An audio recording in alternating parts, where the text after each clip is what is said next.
We're live or on. Hey, yeah, we are going. So, oh, excuse me. We're back with a little midweek breakdown update thing for you guys. First thing up on the agenda is there's been some last minute changes to the ESPN Plus card Cejudo versus Dillashaw, and that is two fighters have dropped out, one in the main card, one on the prelims. We have Mario Bautista stepping up to take the place of John Lineker in a fight with Corey Sandhagen. Um, Kind of an interesting fight, just in the sense that both guys are super young prospects, but and also one guy's coming out of the lab. Weird. But all of his fights have come in mid-level promotions, so I'd have to say this is kind of just like a fight, so Corey Sandhagen can still stay on the card and get paid. Yeah, pretty much. It's just your typical kind of replacement fight. It's not really there to build hype, but it's there as something so fans don't feel like they lost or missed out, like they paid money for a fight that's canceled. Yeah. I think it'll still be a good fight. There's still potential for an upset too, so it'll be interesting. It'll be cool. Yeah, the only worst comes to worst, we just see fucking Corey Sandhagen put on a showcase and stop him with body shots.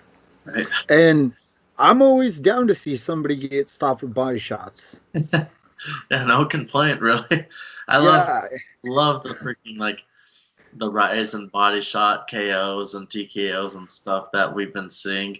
I mean, it was huge when we saw Team Alpha Male start landing those huge body shots, and was it Joseph Benavidez? Who was he fighting? But he landed that huge punch, or Pettis with Cerrone, or then you've also got the ones where we've got the fighters that go and get that body shot and then try too hard and end up losing the fight, like Eric Silva versus Matt Brown. Or Cell versus Smith way back in the day. Oh yeah, way back. Dude. And then the next fight that is a replacement, or next fighter that's coming in replacement, is a decent prospect in Carl Robertson. He's, I believe, 1-1 within the UFC. He's off of the Contender Series. Oh no, 2-1 in the UFC. He's off the Contender Series. He's shown a ton of promise. His only loss is to Cesar Ferreira, and that dude is he's a real dark horse in the middleweight division, so no shame in that one. And then he beat Jack Marshman at a unanimous decision, and now he's stepping up to 205 to fight Glover Teixeira. I think that Carl Robertson is being brought in the same way Anders was for Santos, but I think Carl may have a chance at an upset against Teixeira. Yeah. I think they're kind of, for lack of a better word, desperate to bring more life to that division too. We've seen the same old legends from so many years ago. They're still kind of at the top of the divisions, and kind of, I don't want to say stalling, because it's not like they're not winning fights, but there's really no room for kind of that new prospect or anything in those divisions. And unfortunately, the legends are kind of on the decline at this point. Like, they've been in it for so long. They put in so much heart and soul into this. And so I think they really just want to bring that kind of life to the division. And if they have someone come in and fight Glover Teixeira, it could be a very exciting fight, and a new prospect could come out of it. Or Teixeira could show dominance and show that he's still like potential for that division. Yeah, it's gonna be interesting either way. Um, Carl Robertson has probably some of the like better stand up in 185, and he can really put it all together. Like the way he fought against Jack Marshman and was able to just put a pace on him and constantly bring the fight into different realms, and he'd handle Marshman in the clinch, chain it into a takedown, or find a way to hit a single leg or double leg off the clinch. Just really kept Marshman guessing. And also, I was really impressed with how well he boxed up Jack. And I think if he shows that same savviness, he'll be able to piece up Old Man Glover. But Glover's just a vet who you can't sleep on. So it's going to be interesting either way. Um, Also, some outside of UFC news, sort of breaking. Uh, the BJJ phenom AJ Agazarm is making his debut with Bellator MMA, and from what I've heard, is his first fight may be Jake Shields. I'm not sure. Yeah, that'd be quite the step up. It's a great name to get under your resume, win or lose, honestly. Yeah, I'll have to look it up. I want to say he was going to fight Jake Shields, but I could be wrong. All I know is that it was announced, and it's going to be pretty interesting to see how that goes because I've never seen AJ box or strike at all in my life. Oh, no, he's not. My bad, guys. He is not debuting against Jake Shields. He's debuting against Jesse Roberts. So, pretty much expect what we saw out of Dylan Dennis's debut. Yeah.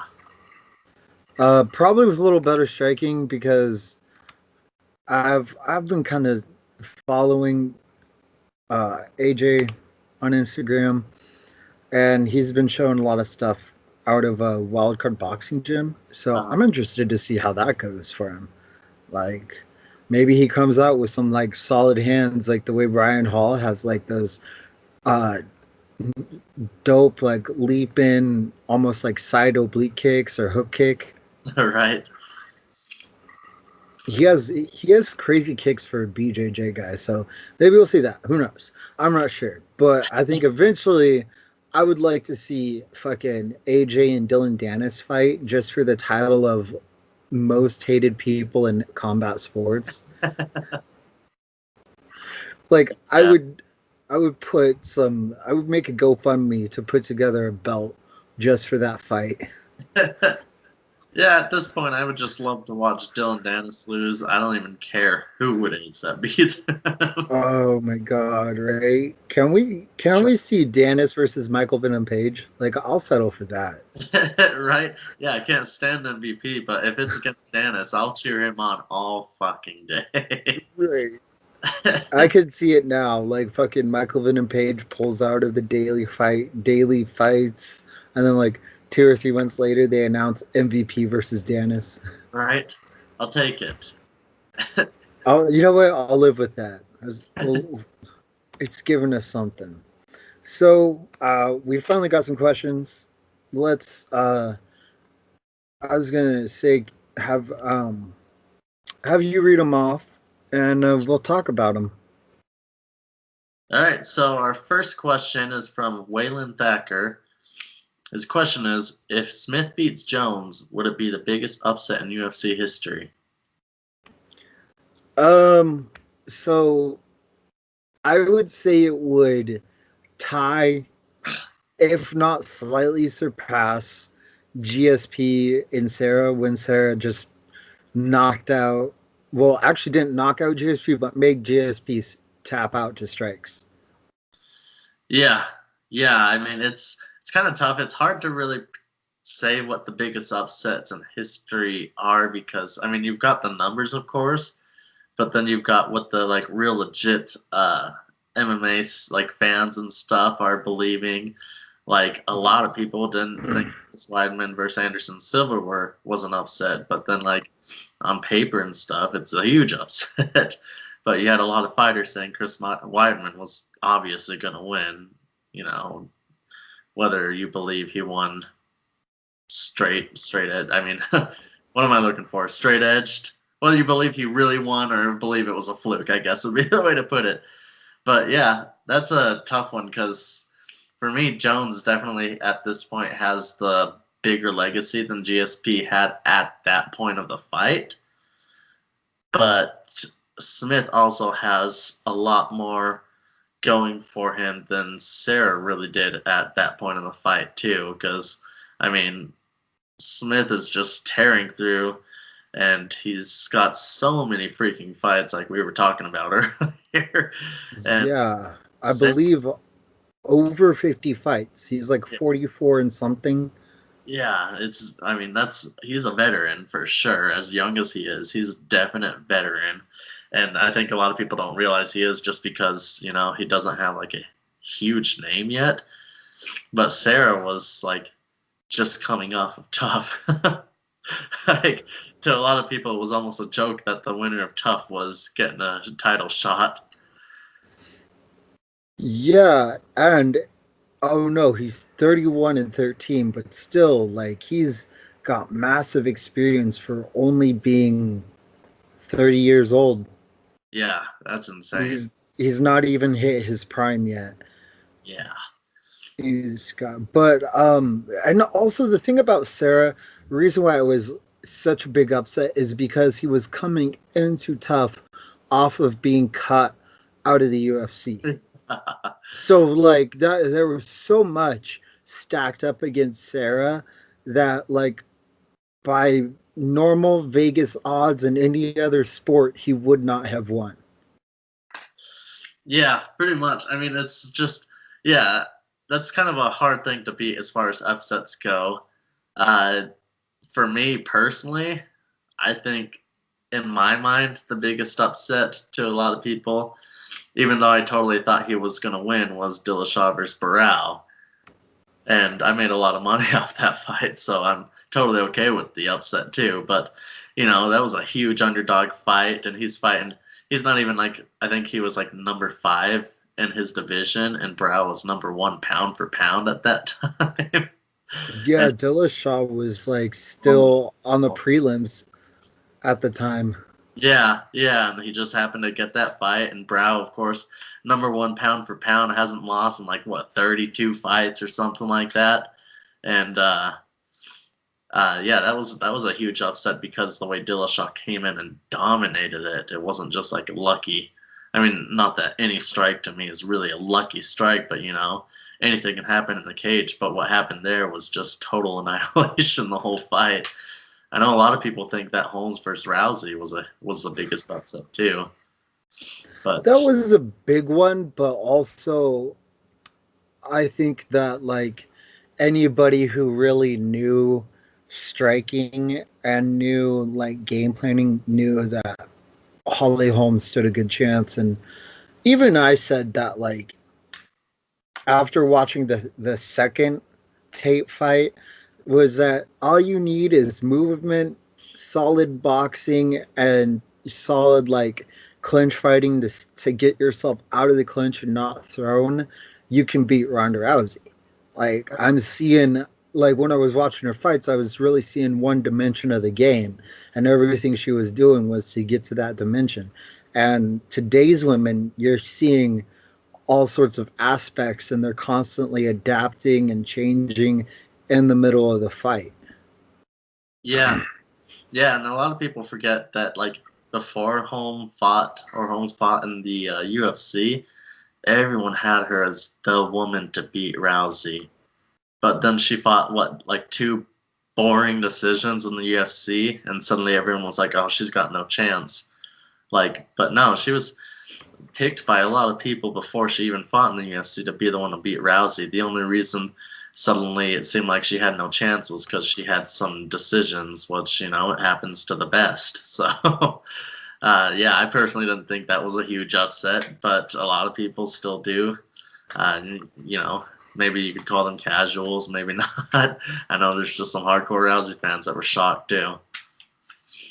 Yeah, like I think that it was for sure like a real big upset in the sense that Rousey had become this larger than life superstar, but at the same time, like in the fighting world, she hadn't really evolved.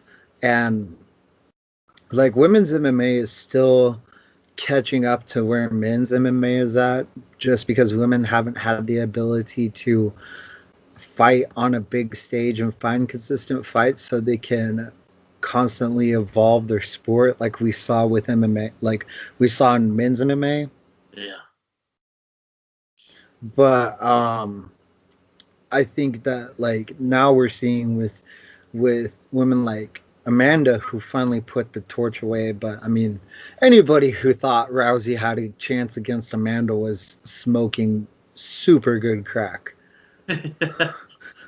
Like I don't I'm sorry, but not even Joe Rogan's best promotion could not get me to believe that Ronda Rousey stood a chance in the world. Yeah, pretty much. I mean, Nunes versus Cyborg, on the other hand, would definitely be more of an upset than Nunes versus Rousey, but Yeah, that I'd have to say that for 2018 as that year closed, that was probably one of the biggest upsets of that year. Like for sure, I'd right. have to say like no, that was 17 it happened. I was going to say since when like all three, well no, not all three, but like when Johanna lost to Rose, but that was in 2017. Uh, yeah. But yeah, I mean, as far as Smith versus Jones being the biggest upset, up to debate. I think on the Jones side of things, it's a bigger upset on the champion side of things, but on the contender side of things, Sarah is definitely just a huge upset again because he was just coming up tough. Yeah. It's it's really tough to say. Haha, can't believe I just did that. But it's hard to kind of like pin it down, but overall I I myself agree that Sarah's win is still one of the biggest just because of like I think also because of who GSP went on to become and how like that fight changed GSP. There's Right. two or three fights that I think changed GSP as a fighter and made him better. One of them being Matt Hughes when he fought him the first time and got armbarred, and then when he fought Sarah, and I think when he fought BJ Penn. Like Yeah. all three of those fights were like the crowning fights for GSP. Oh, definitely. So our next question we got.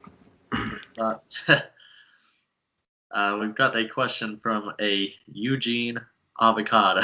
I don't know if that's your real name or not, but that's sweet if it is. So Eugene's question is, how shifty do you think these behind the curtain negotiations get? For instance, is it not strange that DJ lost his belt to Cejudo by the narrowest of margins, and 2 weeks later he was off to one? He even goes on to say, now one could make the argument that his heart just wasn't in training since he knew he was leaving. But when Uncle Dana is involved, I imagine shady shit happens. Um, yeah. Anytime Yeah. the Dana White especially is involved, it seems like any shady thing can happen. There's a reason there's an ongoing joke about how when he says something's not going to happen, we can expect it to happen, and vice Yeah. versa. But so, really, the main question: how shifty do you think these behind the curtain negotiations get? Whew. I'd say pretty damn shifty, especially when it comes to uh, when something like a title is in the picture, and like Dana's always been trying to push, um, in a sense, since Mighty Mouse got the belt, he's been trying to figure out a way to push him out the door. Uh, uh, like Mighty Mouse was, in my opinion, like was hated on more than Woodley, and he didn't do anything to deserve it. like, uh, but I from a lot of different things you can find in interviews, uh, podcasts, or really kind of anywhere you look on the web that Dana White can be pretty greasy in his negotiations, and that a lot of times, a new tactic that they're doing now is they're making the bout, announcing the bout without either fighters agreeing to the bout. So it's like you can either agree to this bout or you can back out and then like make yourself look worse to the fans. Yeah, yeah, it seems like, or sometimes Dana White will just get on and publicly shame fighters and basically shame them into fighting, because then all the public is also shaming the fighter because they're listening to what Dana White says. I think the behind the curtain negotiations and stuff, extremely shifty. I mean, it's shifty publicly. Yeah. like like we said, I mean, he's doing all this shit to these fighters like publicly, and a lot of it is to like negotiate stuff behind the scenes where a fighter claims he never signed something, and Dana White's out there saying that he's backing out of the fight. You know, like, yeah, definitely shifty, definitely shifty. Yeah, I think between that and the way Dana White gets kind of this weird hard on to push certain fighters, and it was like ever since Dillashaw opened his mouth about wanting to become a double champ, Dana's had this like real hard on for making that fight happen. And like even to the extent of like threatening to dissolve the whole division, which they're kind of doing now anyway. Yeah, as far as like DJ going to one, I think that worked out best for him anyway, and best for everyone, because now we get, of course, Askren coming to the UFC, and I think DJ going to fight for one, the smaller people just get a little more hype over in that side of the world, really, and for who knows what reasons. Part of it could just be because it's a smaller. Naturally, people tend to be a little smaller there compared to other places in the world. And so it's people don't have that whole image of, well, yeah, that guy's a great fighter, but I'm like twice the size, so I can beat him. Because I think that's kind of what helped kill the flyweight division anyway. Is a lot of people just have this weird weird idea that they can beat these fighters just because there's so much size difference.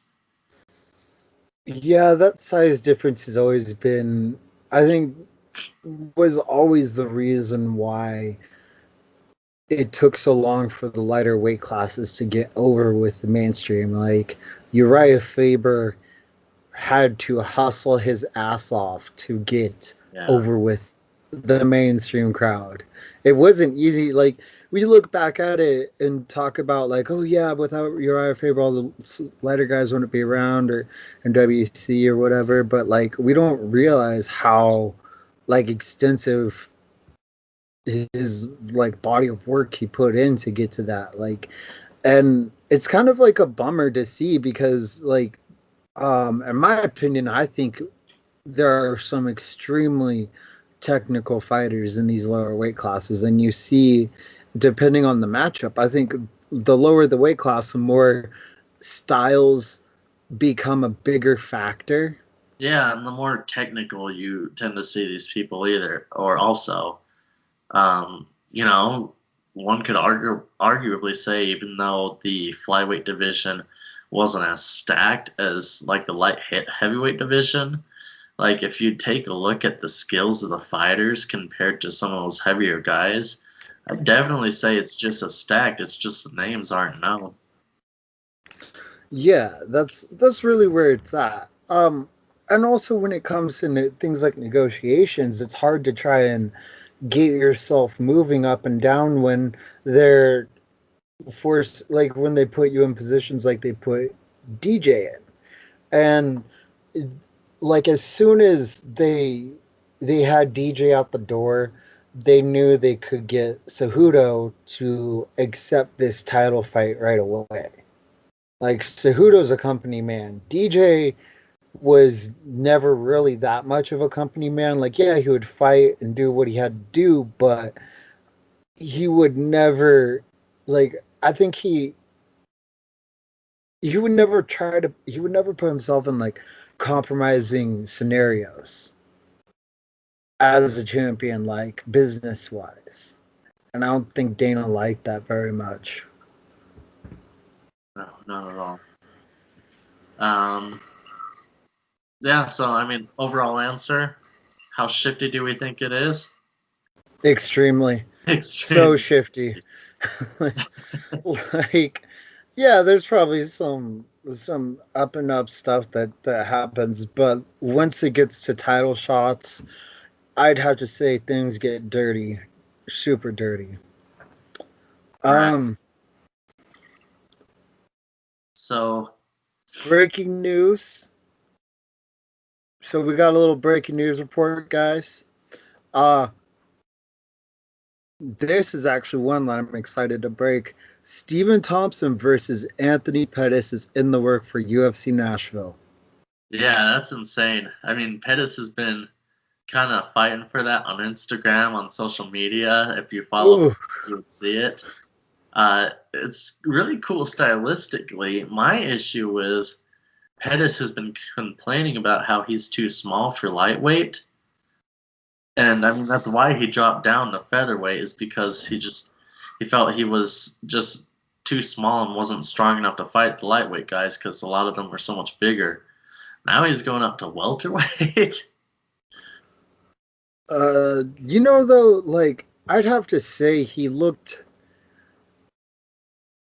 not. I'm not gonna say bigger, but he didn't look as lean as he normally does when he fought against Tony. Yeah, yeah, that's true. And considering this is in March, see, it's so it's like a month and a half away. He probably can put on a little bit of weight, or just like, I mean, Pettis, I'd have to say he probably walks around at close to 70 anyway. Yeah, Maybe if we're being generous, 180. right. Yeah, I don't know. I think Pettis is one of those guys that would just extremely benefit from a 165 division. I wish that were a thing. Yeah, Pettis and so many other guys could just thrive at 165. I wish that UFC would open up, or just MMA in general would open up new weight classes. Yeah, someone should do it just for the sake of having it, because if we see it happen and it works extremely well, then some of these other divisions or organizations will actually start opening it up as well. But yeah, Pettis versus Thompson, that's really cool stylistically. It'll definitely be kind of cool to watch. They're both very technical. Pettis is kind of crazier. Thompson kind of gives Pettis distance, which is great for Pettis, but Thompson's also probably going to have a huge length advantage as far as reach with his legs and arms too. So it might work better for him, and Pettis's typical A game area might not be so great for him in this kind of fight. shit. It's gonna be something. I think that if Pettis can figure out a way to get past the range, and if anything, we may see a return of like body kicking Pettis. Yeah, yeah, that'd be cool. Be nice to see that again. Who, I mean, I could see him trying to employ body kicks on a long, lanky guy like Thompson. I mean, they're there all day. He's got that like stance that if you can pull some feints, like some reactions from feints out of him, you can open up the body. Yeah, yeah, we'll see. Probably see a decent amount of leg kicks too, so that'll be cool. Personally, I think Pettis has better boxing than Thompson does. So, I mean, this might be one of those things where we could see Pettis take the inside game more. Yeah, like I think Pettis does have the boxing ability, and I think he has the uh just the fact that he grew up in a traditional martial arts style. He's gonna have those nuances to be able to find the right ranges that most other fighters aren't able to find on Thompson. Right. Yeah, I think Like that's a huge advantage for him. Definitely. Like, remember when Jorge Masvidal fought Thompson? He just kept trying to walk Thompson down, and Thompson would kind of just like move off the center line, move back, and then fire like a body kick or an oblique kick, and then circle off, and then Jorge would adjust and then go back at it again. And speaking of Jorge, apparently him and Till are trying to get a fight set up, but I don't think it's going to happen because Jorge's been talking about fighting, saying he's going to fight, and then never fights. Talks about fighting, says he's going to fight, and never fights. Yeah. Posts a bunch of. I love the dude. He's a great fighter, but I'm kind of giving up on him. Like he's probably never going to come back, which is okay. We've got some unconfirmed news right here. There's a rumor swirling about Edson Barboza Jr. versus Justin Gaethje. Yes, I've been seeing that, and I gotta say, good freaking Christ! I hope this happens. Oh my god, that would be insane to watch. The leg kicks will be so cool. It's gonna be a more violent version of when Felder and Barboza fought. Yeah. Like only without as many spins. Like Gaethje is not going to be spinning in this one. No. He's going to be crashing forward.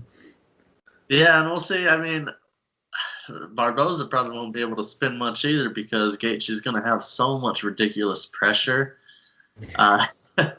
Who do you think has this fight? Oh, Gaethje for sure. Yeah, I mean, definitely. Barboza's going to give him some issues in the early rounds, but like if it's a 5-rounder, 2, 3, and 4 are where or at least 3 and 4 are where Gaethje's going to break down and stop Barboza. Yeah, it's a great fight, but I think stylistically it's just in Gaethje's favor because again, Gaethje's got that relentless pressure that he's going to put on Barboza, and that's going to stop Barboza from really implementing his best game. And I mean, even when he isn't, Barboza, he plants his feet a lot so he can throw some crazy kicks. And Gaethje, of course, is a massive leg kicker. I mean, if for some reason you don't know what Gaethje's about, he's able to take people out with them leg kicks like no other. Oh my God! Just what you guys need to do is go look up Gaethje versus Luis Palomino 1 or 2, or watch both, and you will get an idea of the kind of violence this man brings to the octagon. It is just unbelievable. Like Eddie Alvarez was looking kind of flat inside the octagon. Like it was all right, but ever since he lost the title, he was like, eh. Yeah. And then he fought Gaethje, and Gaethje fucking brings the underground king out in Eddie Alvarez. Like, good Christ, was that a war? Yeah, that was insane. It was so cool to watch. You got the Bellator legend versus the fucking World Series of Fighting legend, you know? Like, oh my god, unbelievable. Such a great fight. Not just a great fight, but Gagey just brings it anytime too. He doesn't like. He really doesn't care if he loses. He's said what he's got like a few more fights left in him. He's not planning on sticking to it, but yeah, so he doesn't really expect to be a champion. He just wants to be remembered for being violent. yeah, like that's pretty much what he's came out and said once he got into the UFC is that he doesn't really care if he gets a title shot. He just wants to come in and be the most violent person in the UFC, and I'm like, hey, I ain't mad at that. Yeah, right. Let it happen. Fuck it, let's see it. But we'll see how it goes. Um, until then, guys, look out for us. We're going to be coming up with a new series called Forgotten Fights. We'll figure out what to watch. Probably, since I did bring it up, we may just watch Gaethje versus Palomino 1 and 2.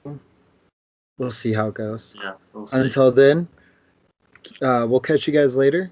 Send us more questions. Like, share, subscribe. Go to the Facebook page, Pride of a Warrior, or the Tattered Army, and have a great day, guys. Have a good one, guys.